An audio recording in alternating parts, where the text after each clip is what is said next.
أعوذ بالله السميع العليم من الشيطان الرجيم من همزه ونفخه ونفثه بسم الله الرحمن الرحيم يا أيها الذين آمنوا كتب عليكم الصيام كما كتب على الذين من قبلكم لعلكم تتقون أياما معدودات فمن كان منكم مريضا أو على سفر فعدة من أيام أخر وعلى الذين يطيقونه فدية طعام مسكين فمن تطوع خيرا فهو خير له وأن تصوموا خير لكم إن كنتم تعلمون سبحان ربك رب العزة عما يصفون وسلام على المرسلين والحمد لله رب العالمین۔ محترم و معزز سامعین کرام، عزت مآب میری بہنوں اور بیٹیوں،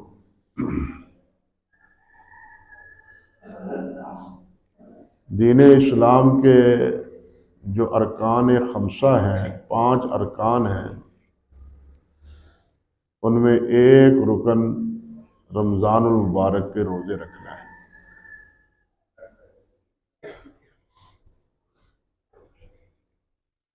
اللہ رب العزت کی توحید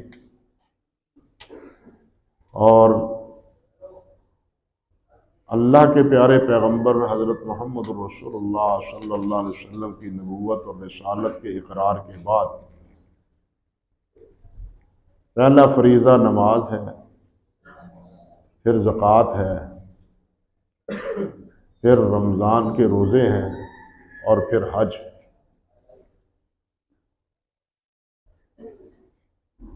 اور یہ 5 ایسے ارکان ہیں، یعنی نماز، روزہ، زکوٰۃ اور حج۔ جس طرح یہ نبی علیہ السلام کی امت پر فرض ہیں، بالکل اسی طرح یہ پہلی امتوں میں بھی یہ فرض تھے۔ یہ جو آیت پڑھی ہے نا میں نے، اس میں اللہ نے یہی بات فرمائی، کما کتب علی الذین من قبلکم، کہ تمہارے اوپر یہ روزے فرض کیے ہیں جیسے تم سے پہلے لوگوں پر روزے فرض ہوئے۔ یہ جملہ اگر غور کریں تو نبی علیہ السلام کی سچائی اور آپ کی نبوت کی دلیل بھی۔ یہ اس لیے کہ نبی علیہ السلام کسی کتاب کو پڑھے ہوئے نہیں تھے، کتاب کو آپ نے نہیں پڑھا، نہ پڑھنا جانتے تھے، آپ امی تھے، اور امیوں کی طرف ہی آپ کو رسول بنا کے بھیجا ہے۔ یہ امی ہونے کے باوجود، ان پڑھ ہونے کے باوجود، معاذ اللہ ثم استغفر اللہ، آپ کا ان پڑھ ہونا یہ آپ کے کمال کی دلیل ہے، توہین کی نہیں۔ بنیادی طور پر سمجھ لیں، یہاں عام انسان ان پڑھ ہو تو یہ اس کی کوتاہی ہے، یہ اس کی کمی ہے، لیکن نبی کا نہ پڑھا ہوا ہونا یہ نبی کے کمال کی دلیل ہے، کہ پڑھا بھی نہیں ہے لیکن کلام ایسا ہے، کتاب ایسی ہے، پڑھ پڑھ کے سناتا ہے جو تمام اس کے مقابلے میں عاجز آ جاتے ہیں۔ یہ بالکل اسی طرح سمجھیے جس طرح اولاد کا نہ ہونا انسان کی کوتاہی اور انسان کی کمی، لیکن اللہ سبحانہ و تعالیٰ کی اولاد نہ ہونا یہ اللہ ذوالجلال کی عظمت کی دلیل ہے۔ ہر چیز کا ایک مقام اور ہر چیز کا ایک محل ہوتا ہے۔ یہ نہیں کہ نبی علیہ الصلوۃ والسلام کو ان پڑھ کہہ کے آپ کی توہین کی جاتی ہے، نہیں، آپ کی توہین نہیں بلکہ آپ کی اس میں عزت، اور اللہ ذوالجلال نے اس چیز کو آپ کی نبوت کی دلیل ٹھہرایا ہے کہ تم میں 40 سال پہلے رہے ہیں، کبھی اس قسم کی کتاب اور اس قسم کا کلام تمہیں سنایا ہے؟ اب جو کتاب پڑھ پڑھ کے تمہیں سناتے ہیں، اس کی آیات تمہیں پڑھ پڑھ کے سناتے ہیں، تو یہ اس بات کی دلیل ہے کہ یہ آیات من جانب اللہ ہے، کسی نے پڑھائی ہوئی نہیں ہے۔ اور یہاں جو فرمایا کہ کما کتب علی الذین من قبلکم، جس طرح پہلوں پر روزے فرض ہوئے تھے، یہودیوں پر بھی فرض تھے، عیسائیوں پر بھی فرض تھے، عیسائی آج بھی روزہ رکھتے ہیں، اسی طرح ہندوؤں میں بھی یہ روزہ رکھنے کا طریقہ ہے۔ ہر مذہب میں روزہ رکھنے کا کوئی نہ کوئی طریقہ موجود ہے۔ اب آپ نے یہ جو بات فرمائی کہ کما کتب علی الذین من قبلکم، تو یہ اس بات کی دلیل ہے کہ یہ علم اللہ نے آپ کو عطا فرمایا، کیونکہ آپ تو پڑھے ہوئے نہیں، پہلے اقوام کی تاریخ سے واقف ہی نہیں تھے کہ ان کے مذہبی احکام کیا ہیں، ان کے مذہبی معاملات کیا ہیں۔ ما کنت تدری ما الکتاب ولا الایمان، آپ نہیں جانتے تھے کہ کتاب کیا ہے اور ایمان کے مشتملات اور اس کی ضروریات اور اس کے واقعی تقاضے وہ کیا ہے۔ پہلے آپ کو یہ اس بات کا علم نہیں تھا، لیکن بعد میں آپ کی ہر بات ایمان میں شامل ہے، آپ کا ہر فرمان ایمان میں شامل ہے، پہلے یہ بات نہیں تھی۔ تو یہ بات اللہ سبحانہ و تعالیٰ کا فرمانا، یہ نبی علیہ الصلوۃ والسلام کی نبوت کی اور نبی علیہ الصلوۃ والسلام کی سچائی کی دلیل۔ اللہ اکبر کبیرہ۔ اور یہ رمضان آیا پہلے امتوں پر بھی ہے، لیکن جو فضائل، جو مراتب اور جو درجات اور جو عنایات اللہ سبحانہ و تعالیٰ کی اس رمضان میں نبی علیہ الصلوۃ والسلام کی امت پر ہے، وہ پہلی امتوں میں اس کا کوئی تصور نہیں ہے۔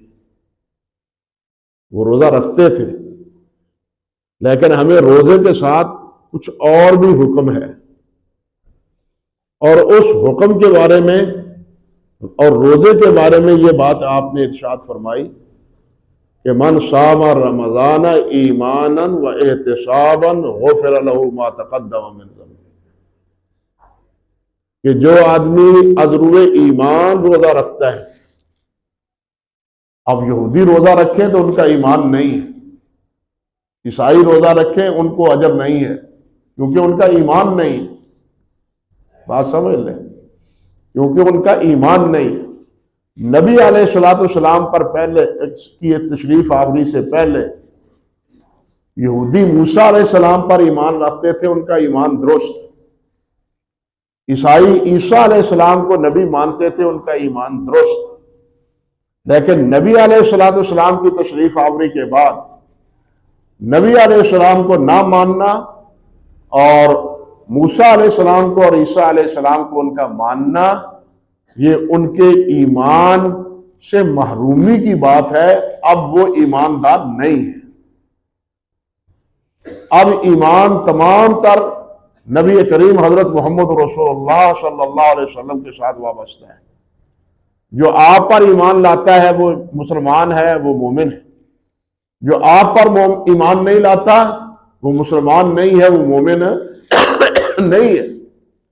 اس لیے یہاں فرمایا من صام رمضان ایمانا و احتسابا، عذرائے ایمان۔ روزہ رکھنے والے تو اور بھی بہت ہیں، لیکن جو ایمان سے روزہ رکھتا ہے، اللہ اور اللہ کے رسول پر ایمان رکھتا ہوا روزہ رکھتا ہے غفر لہ ما تقدم من ذنبہ، اور وہ اس امید پر روزے رکھتا ہے کہ مجھے اللہ اجر عطا فرمائے گا، اللہ مجھے اس کا ثواب عطا فرمائے گا۔ تو اس کا ثواب ساتھ بتلا دیا کہ جو روزے عزم ایمان رکھتا ہے اللہ سے، اللہ کی رحمت کا جو آئندہ ہوتا ہوا، اللہ سبحانہ و تعالیٰ اس کے پہلے گناہ معاف فرما دیتا ہے۔ یہ بہت بڑی بشارت ہے جو اس امت کو نبی علیہ الصلوۃ والسلام نے روزہ رکھنے والوں کو عطا فرمائی۔ اسی طرح رمضان ہی کے بارے میں رات کے قیام کی نبی علیہ الصلوۃ والسلام نے تاکید کی ہے، مسنون قرار دیا ہے کہ رات کا قیام کرو، جس کو ہم تراویح سے اعتبار یعنی تراویح کے لفظ سے تعبیر کرتے ہیں۔ اصل ہے قیام اللیل، رات کا قیام۔ یہ اللہ تعالیٰ کی مہربانی اور اللہ کا فضل و کرم ہے کہ پچھلی رات کے قیام کی بجائے پہلی رات ہی اگر قیام کر لیا جائے تو یہ پہلی رات کا قیام پچھلی رات کے لیے کفایت کر جاتا ہے۔ یہ قیام اللیل میں یہ شامل ہو جاتا ہے۔ اگر نوافل بعد میں رات کو اٹھ کے پڑھتا ہے تو اس کی گنجائش ہے، پڑھ سکتا ہے، لیکن قیام اللیل کا تقاضا وہ تراویح پڑھنے سے کچھ نہ کچھ اللہ کے فضل و کرم سے ادا ہو جاتا ہے۔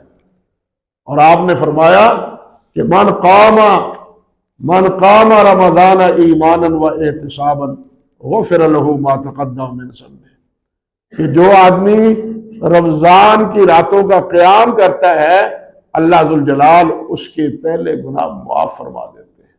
گویا دن کا روزہ اور رات کا قیام، دن کا روزہ بھی بخشش کا ذریعہ اور رات کے قیام کا بھی بخشش کا ذریعہ۔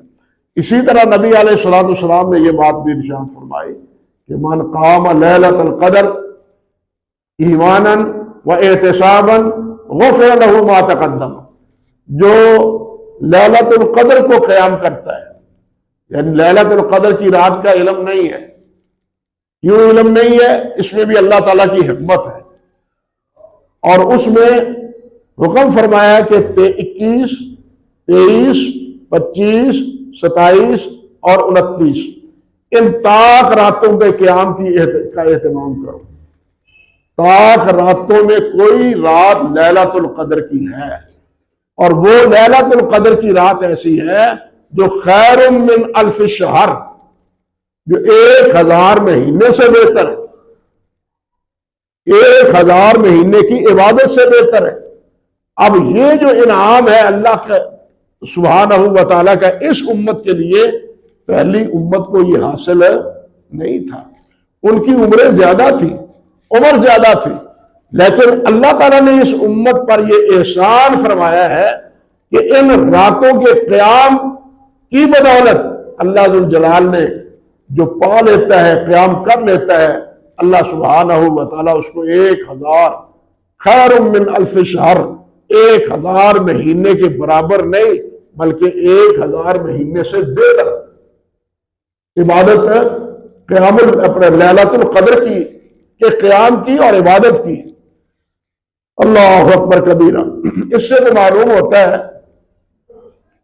کہ رمضان المبارک حقیقت میں اللہ سبحانہ و تعالیٰ کی طرف سے ایک بخشش کا، رحمت کا، اللہ کی عنایات کا مہینہ ہے۔ یہ کر لو تب بھی معاف، یہ کر لو تب بھی معاف، ایسا کر لو تب بھی معاف۔ یہ اللہ تعالیٰ کی طرف سے گویا کہ معافی کا اعلان، یا یوں سمجھیے کہ اللہ سبحانہ و تعالیٰ کی طرف سے اس مہینے میں لوڈ سیل لگی ہوئی ہے۔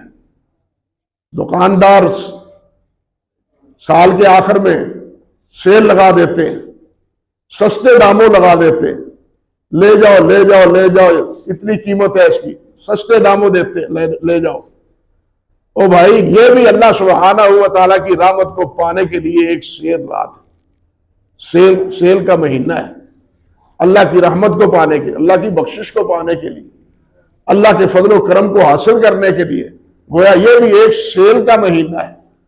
یہ تو اب ہماری قسمت ہے کہ ہم اس سیل کے مہینے سے کچھ نہ کچھ حاصل کر لیں۔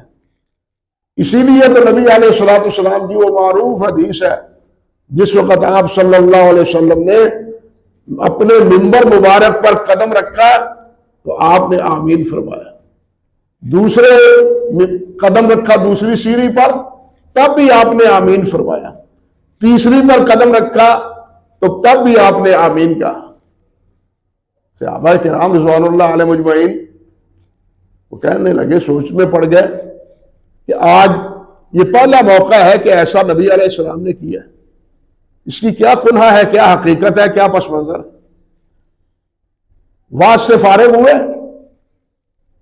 خطبے سے فارغ ہوئے تو صحابہ کرام رضوان اللہ علیہ مجمعین نے پوچھ لیا کہ حضور یہ فرمائیں اللہ اکبر کبیرہ کہ یہ آج آپ نے 3 بار ممبر مبارک پر چڑھتے ہوئے قدم مبارک رکھتے ہوئے آپ نے آمین آمین آمین کہا ہے، یہ کیوں کہا ہے؟ یہ کیوں کہا ہے اللہ اکبر کبیرہ؟ تو آپ نے فرمایا کہ میرے پاس جبرائیل آئے تھے اور جبرائیل امین نے میرے پاس آ کے 3 باتیں کہی، اور یہ پیغام وہ اللہ کی طرف سے لے کے آئے تھے. ایک یہ کہ جو آدمی جس کے سامنے میرا نام لیا جاتا ہے اور وہ میرے اوپر درود نہیں پڑتا، وہ اللہ کی رحمت سے دور، وہ اللہ کی رحمتوں سے محروم. جبرائیل نے بھی آمین کہا اور میں نے بھی آمین کہا. اللہ اکبر کبیرہ. اسی طرح دوسری بار کہا کہ جس نے اپنی زندگی میں والدین کو پا لیا اور والدین کی خدمت کر کے اپنے لیے جنت میں مقام بنا لیا، فابہا، اسے مبارک.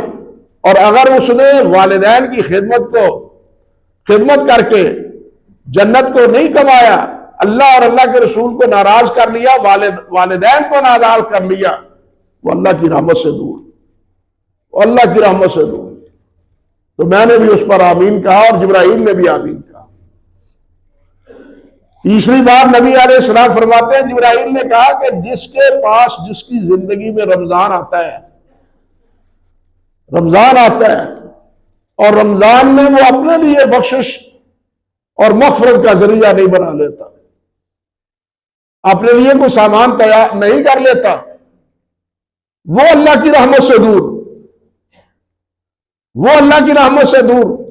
بعض روایات میں راغم انف ہو، کہ اس کے ناک خاک آلود ہو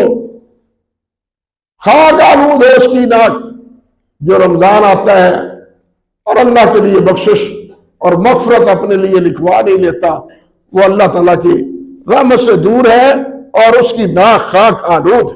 تو میں نے اس پر آمین کہا. اب آپ سوچیں ذرا، جتنی نعمت ہے یہ رمضان، جتنی نعمت ہے، اس نعمت کی ناقدری کا وبال بھی اترا ہی. جتنی نعمت ہوتی ہے اس کی اگر ناقدری کی جائے تو اس کا وبال بھی اتنا ہی ہوتا ہے. یہ جتنی قدر ہے رمضان المبارک کی، اگر اس کی ہم ناقدری کریں گے، اس کے حقوق کی نگہداشت نہیں کریں گے، اس کے مطابق وقت نہیں گزاریں گے یہ مہینہ، تو پھر اس کا وبال بھی بہت سخت. اور آپ بتلائیں کہ جبرائیل بھی دعا کرے، نبی علیہ السلام بھی آمین کہیں، دعا کرے، اور یہ دعا ہو رہی ہو اس جگہ پر جس جگہ کے بارے میں نبی علیہ السلام نے فرمایا میں بین ممبری و بیتی روضۃ من ریاض الجنہ، کہ یہ ریاض الجنہ کی جگہ ہے، جنت کے باغیچوں میں سے ایک باغیچہ ہے. یوں سمجھو یہ جنت کے باغیچوں میں سے ایک باغیچہ ہے. اس جگہ یہ دعا، اس جگہ یہ آمین ہو رہی ہو، اس کی قبولیت میں کوئی شک اور ریب رہ سکتا ہے؟ بالکل نہیں. اب ہمیں سوچنا چاہیے، والدین اگر ہیں تو اولاد کو سوچنا چاہیے.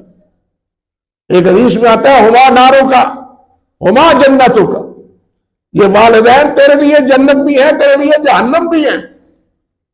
اگر راضی رکھو گے تو جنت پاؤ گے، اگر ناراض کر لو گے تو جہنم جاؤ گے. آپ دیکھیں اللہ سبحانہ و تعالیٰ نے اپنی عبادت کے بعد اپنی عبادت وَقَضَىٰ رَبُّكَ أَلَّا تَعْبُدُوا إِلَّا إِيَّاهُ وَبِالْوَالِدَيْنِ إِحْسَانًا،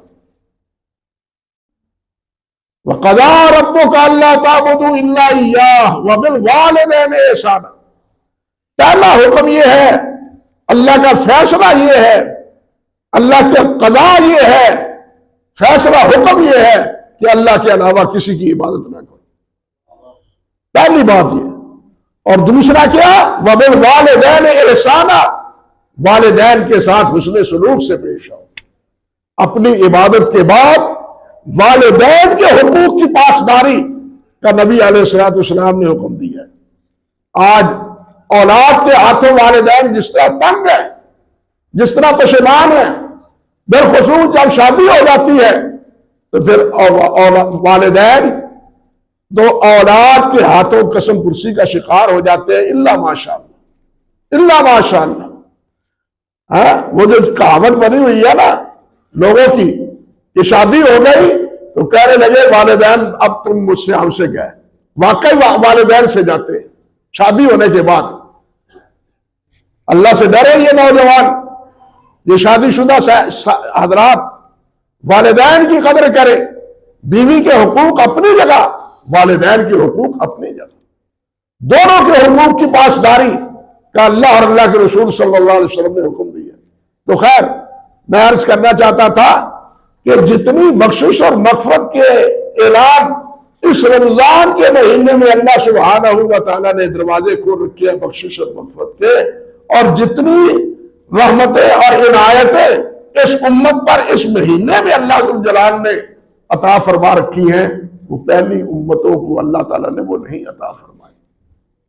یہ صوم، روزہ جس کو ہم روزہ کہتے ہیں، یہ صوم کا صحیح ترجمہ نہیں ہے، صوم کی یہ صحیح ترجمانی نہیں ہے، بلکہ اس کا ایک مفہوم ہے۔ صوم کے اصل معنی ہے رکنا۔ صوم کے اصل معنی کیا ہے؟ رکنا، بعد آ جانا، ٹھہر جانا، یہ ہے صوم کے معنی۔ اللہ اکبر۔ قرآن مجید میں اسی لفظ کے یہی معنی سورۃ مریم میں اللہ سبحانہ و تعالیٰ نے بیان فرمائے۔ جب حضرت مریم صدیقہ علیہ السلام کو جبرائیل نے بیٹے کی بشارت دی تو وہ پکار اٹھتی ہے، یا لیتنی مت قبل ھذا وکنت نسیا منسیا۔ وہ کہتی ہیں کاش میں اس سے پہلے مر چکی ہوتی، میرا کہیں ذکر تک نہ ہوتا، میں قوم کو جا کے کیا منہ دکھاؤں گی، خاور ہے نہیں، یہ بچہ کہاں سے لے کے آئی ہے۔ اللہ اکبر کبیرہ۔ وہ اپنی پشیمانی کا اظہار کرتی ہیں، لیکن اس کے جواب میں جبرائیل کیا کہتے ہیں؟ من جانب اللہ۔ پریشان ہونے کی اللہ کے بندی ضرورت نہیں۔ فَإِمَّا تَرَيِنَّ مِنَ الْبَشَرِ أَحَدًا فَقُولِي إِنِّي نَذَرْتُ لِلرَّحْمَٰنِ صَوْمًا۔ جو ملے تو اس سے اور پوچھے یہ بچہ کہاں سے آیا ہے تو یہ کہو انی نذرت للرحمن صوما، میں نے روزہ رکھا ہے، میں نہیں بولتی۔ ہوا بھی اسی طرح، یا اخت ہارون ما کان ابوک امرأ سوء وما کانت امک بغیہ، اے مریم نہ تیرا باپ برا تھا نہ تیری ماں بری تھی، یہ بیٹا کہاں سے لے آئی، جواب دو۔ فاشارت الیہ، میں نہیں بولنا، اشارت الیہ، اشارہ کر دیا۔ کیف نکلم من کان فی المہد صبیا، اشارہ کرتے ہو، یہ کیا ایک جرم کی ہے اور دوسرا کہتی ہے بچے کو پوچھ لو۔ اللہ اکبر کبیرہ، یہ کیا تم کر رہی ہو؟ اللہ سبحانہ و تعالیٰ نے گود میں پڑے ہوئے عیسیٰ علیہ السلام کو قوت گویائی دی اور کہنے لگے قال انی عبداللہ۔ جو پہلا جملہ عیسیٰ علیہ السلام کی زبان سے نکلا، جن کو آج معبود بنا دیا گیا اور جن کو آج اس وقت بعد میں بھی 300 سال عیسیٰ علیہ السلام کے بعد ابن اللہ بنا دیا، ان کی زبان سے پہلا جملہ یہ نکلا تھا انی عبداللہ، میں اللہ کا بندہ ہوں۔ آتانی الکتاب، اللہ نے مجھے کتاب دی ہے، نبی بنایا ہے، اللہ سبحانہ و تعالیٰ نے گود میں اس بات کا اعلان کر رہے ہیں۔ قوم خاموش ہو گئی۔ تو صوم کی اصل معنی کیا ہے؟ رکنا، بعد آ جانا، ٹھہر جانا. روزے کا بھی یہی مفہوم ہے. روزہ رکھ کے ہم رکے. کس چیز سے؟ کھانے سے رکے، پینے سے رکے، شہوات سے رکے، منمانیوں سے رکے، بلکہ وہ کام ہم کرنے کریں جس کے کرنے کی اجازت اللہ اور اللہ کے رسول نے دی ہے. اگر ایسا روزہ ہے تو یہ روزہ ہے. اگر روزہ رکھ کے منمانی کرتے جن سے اللہ اور اللہ کے رسول نے روکا ہے وہ بھی ہم کیے جا رہے ہیں، تو میرے بھائی پھر ہمیں سوچنا چاہیے کہ یہ روزہ کیسا ہے، یہ روزہ کیسا ہے. اللہ اکبر کبیرہ. حضرت جابر بن عبداللہ رضی اللہ تعالیٰ عنہ بلکہ خود سوچے. حضرت جابر کا قول بعد میں عرض کرتا ہوں. آپ خود سوچے روزہ رکھنے کے بعد ہم کھانا کیوں نہیں کھاتے؟ ہم پانی کیوں نہیں پیتے؟ اپنی منمانی اور مرضی کیوں نہیں کرتے؟ خواہشات میں اور شہوات میں کیوں نہیں کرتے؟ اللہ کی ناراضگی سے کرتے ہو. یہی وجہ ہے نا کہ اللہ ناراض ہوگا، کفارہ پڑ جائے گا. اگر ہم روزہ رکھ کے کیا کریں؟ کھانا کھا لیں، پانی کا ایک گھونٹ بھی پی لیں، تنہائیوں میں کوئی دیکھنے والا نہیں، تنہائی میں کوئی دیکھنے والا نہیں، لیکن نہ میں کھاتا ہوں نہ میں پیتا ہوں نہ مرضی کرتا ہوں. اس لیے اللہ ناراض نہ ہو. یہ تو جائز کام تھے، یہ تو حلال کام تھے، یہ تو درست کام تھے، لیکن جو کام اصلاً تھے ہی حرام، جو کام تھے ہی حرام اور ہے ہی حرام، اگر روزہ رکھ کے ان حرام کاموں سے نہیں رکتے تو ایسے روزے کا کوئی فائدہ نہیں. سمجھ لے بات. اسی لیے تو نبی علیہ السلام نے فرمایا من لم یدع قول الزور والعمل به، صحیح بخاری کی روایت ہے، من لم یدع قول الزور والعمل به فلیس للہ حاجۃ ان یدع طعامہ وشرابہ. جو روزہ رکھ کے روزہ رکھنے کے بعد جھوٹ نہیں چھوڑتا، جھوٹی باتوں پر عمل نہیں چھوڑتا، غلط باتوں پر عمل نہیں چھوڑتا، جھوٹ نہیں چھوڑتا، فلیس للہ حاجۃ، اللہ ذوالجلال کو ایسا روزہ دار قبول نہیں ہے. اللہ نہیں چاہتے کہ وہ کھانا پینا چھوڑے یا نہ چھوڑے. روزہ بھی رکھے جھوٹ بھی بولتا رہے، روزہ بھی رکھے جھوٹی باتوں پر عمل بھی کرتا رہے، روزہ بھی رکھے جھوٹی گواہیاں بھی دیتا رہے، روزہ بھی رکھے اور جھوٹ کا سودا اور سلف وہ بھی فروخت کرتا رہے، روزہ بھی رکھے اور ملاوٹ والی جھوٹی چیزیں جو ہیں ان کو بھی فروخت کرتا پھرے.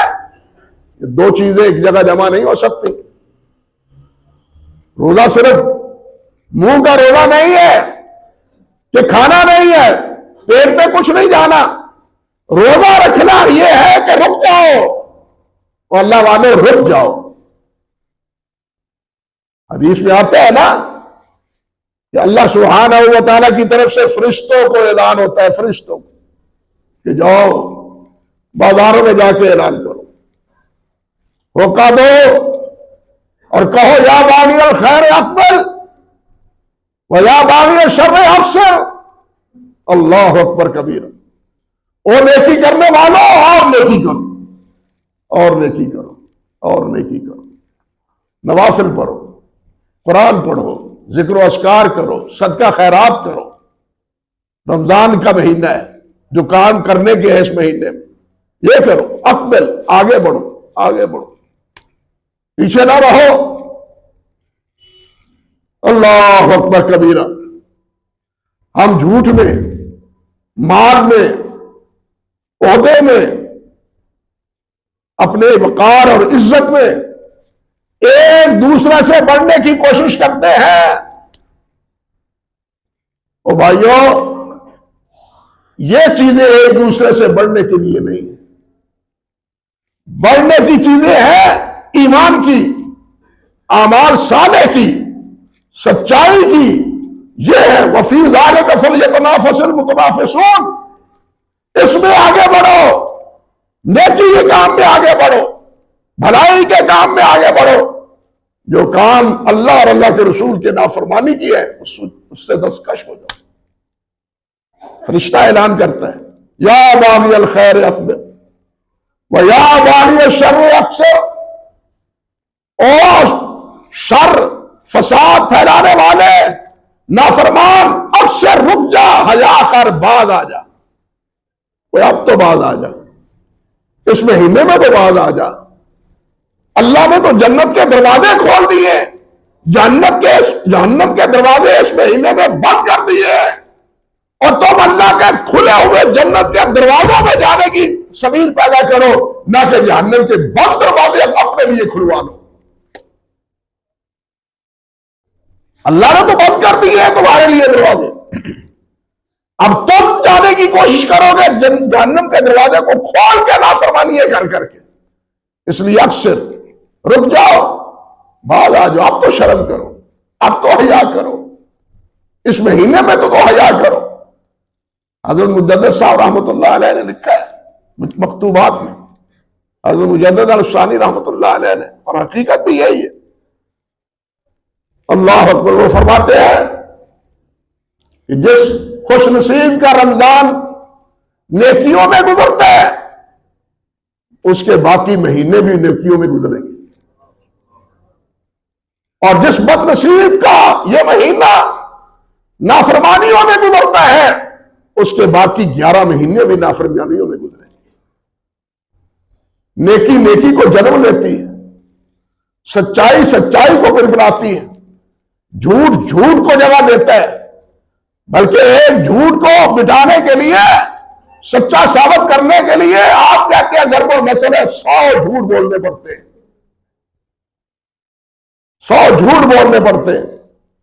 اس لیے بھائیوں، اس مہینے میں اپنے آپ کو تیار کرو، اس مہینے میں اپنے آپ کو اللہ کی بندگی اور اللہ کی اطاعت اور فرما برداری میں اپنے آپ کو جوت دو، جٹ جاؤ، لگ جاؤ، کام کرو۔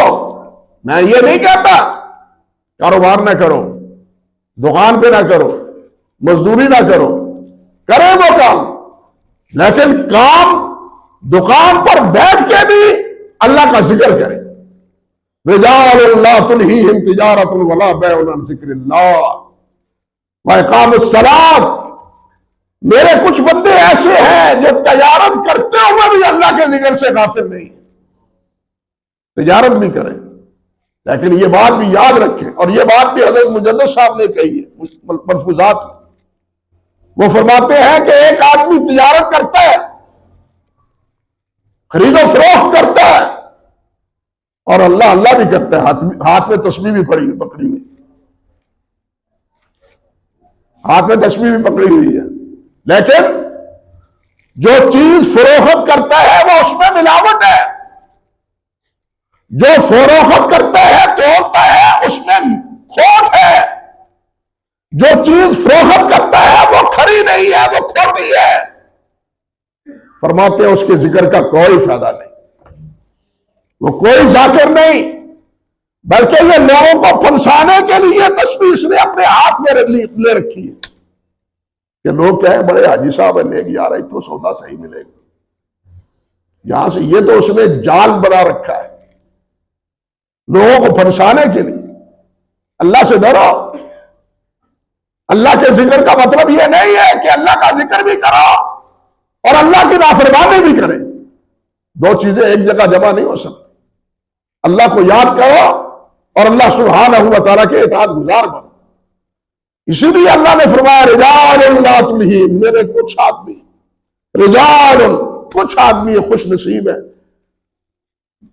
رجال لا تلہیہم، انہیں غافل نہیں کرتی تجارت ان کی، کس سے؟ عن ذکر اللہ، اللہ کے ذکر سے۔ قرآن مجید میں کہا ہے یا ایھا الذین آمنوا لا تلہکم اموالکم ولا اولادکم عن ذکر اللہ، ایمان والو تمہیں تمہاری تجارت اور تمہارا مال اللہ کے ذکر سے تمہیں غافل نہ کر دے۔ اور یہاں کہا، یہاں فرمایا کہ کچھ آدمی ایسے ہیں جو تجارت کرتے ہوئے بھی غافل نہیں ہیں۔ اس لیے بھائی روزہ تو یہ ہے کہ روزہ رکھ کے نافرمانیاں چھوڑ دیں، جھوٹ چھوڑ دیں، غیبت چھوڑ دیں، چغلی چھوڑ دیں، کسی کا حق مارنا چھوڑ دیں، زیادتی چھوڑ دیں۔ یہ ہے روزہ۔ روزہ رکھنے کے بعد اب اطاعت ہے، فرما برداری ہے، نافرمانی نہیں ہے۔ اسی لیے حضرت جابر فرماتے ہیں رضی اللہ تعالیٰ عنہ، اذا صمت فلیصم سمعک وبصرک ولسانک من الکذب والمحارم۔ فرماتے ہیں جب تم روزہ رکھو تو یہ تمہارا روزہ صرف پیٹ اور منہ کا نہیں ہے، یہ تمہاری زبان کا بھی روزہ ہے، یہ تمہاری آنکھوں کا بھی روزہ ہے، یہ تمہارے کانوں کا بھی روزہ ہے، یہ تمہارے کانوں کا بھی روزہ ہے، تمہاری زبان کا بھی روزہ ہے، اور تمہاری آنکھوں کا بھی روزہ ہے۔ آنکھوں سے وہی دیکھو جس کے دیکھنے کی اجازت ہے، کان سے وہی سنو جس کے سننے کی اجازت ہے، آنکھوں سے وہی دیکھو جس کے دیکھنے کی اجازت ہو۔ یہ نہیں کہ ننگی تصویریں جناب میڈیا پر موبائل پر نکال کے روزہ بھی رکھا ہوا ہو اور دل بہلایا جا رہا ہو۔ انا للہ و انا الیہ راجعون، انا للہ و انا الیہ۔ یہ روزہ نہیں ہے، پھر یہ اپنے آپ کو مطمئن کرنے کی بات ہے، بلکہ حقیقت یہ ہے کہ مطمئن نہیں، اپنے آپ کو دھوکہ دینے کی بات ہے کہ ہم نے روزہ رکھا ہے۔ یخادعون اللہ والذین آمنوا وما یخدعون الا انفسهم۔ یہ دھوکہ دیتے ہیں کہ ہم نے روزہ رکھا ہوا ہے، یہ حقیقت روزہ نہیں ہے، یہ اپنے آپ کو دھوکے میں مبتلا کرنے کے مترادف ہے۔ اس لیے بھائیوں روزہ رکھے تو سچے معنوں میں، صحیح معنوں میں روزہ رکھے۔ اللہ ہمیں ایسے روزے کی توفیق عطا فرمائے جس میں اللہ ہمیں ایک خوب ادا کر دے، عادت بنا دے، اللہ سبحانہ و تعالی ہماری نافرمانیوں سے بچنے کی اور اطاعت اور فرما برداری کے اہتمام کی۔ اقول قولی ھذا استغفر اللہ لی ولکم ولسائر المسلمین۔